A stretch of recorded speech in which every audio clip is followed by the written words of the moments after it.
హైదరాబాద్ జూబ్లీహిల్స్ లో ఓ జిమ్ లో అనిల్ అనే వ్యక్తి మృతి చెందాడు. జిమ్ చేశాక వాష్రూమ్ లో అనిల్ కుప్పకూలిపోయాడు. జిమ్ సిబ్బంది గమనించి సిపిఆర్ చేసి 108లో ఆసుపత్రికి తరలించారు. అయితే అప్పటికే అనిల్ చౌదరి మృతి చెందినట్లు డాక్టర్లు నిర్ధారించారు. కేసు నమోదు చేసుకున్న పోలీసులు దర్యాప్తు చేస్తున్నారు.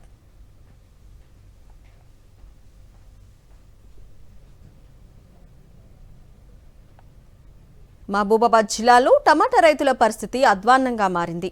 కేజీ టమాటా ₹2 పడిపోవడంతో పంటను కోయకుండా పొలాల్లోనే వదిలేస్తున్నారు రైతులు. లక్షల పెట్టుబడి పెట్టి ఆరుగాలం శ్రమించి టమాటా పంట సాగు చేశామని ఆవేదన వ్యక్తం చేస్తున్నారు రైతులు. కనీసం కూలీ, రవాణా ఖర్చులు కూడా రావడం లేదని నిరాశలో మునిగిపోయారు. బాక్స్ ధర ₹50 పడిపోవడంతో పెట్టిన పెట్టుబడి కూడా రావడం లేదని ప్రభుత్వం టమాటా రైతులను ఆదుకోవాలని విజ్ఞప్తి చేస్తున్నారు రైతులు.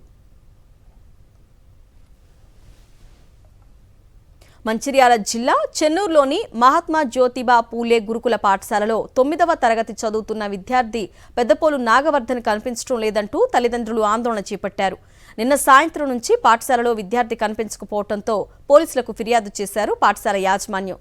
నాగవర్ధన్ కనిపించకపోవడంతో పాఠశాల వద్ద ఆందోళన చేపట్టారు కుటుంబ సభ్యులు.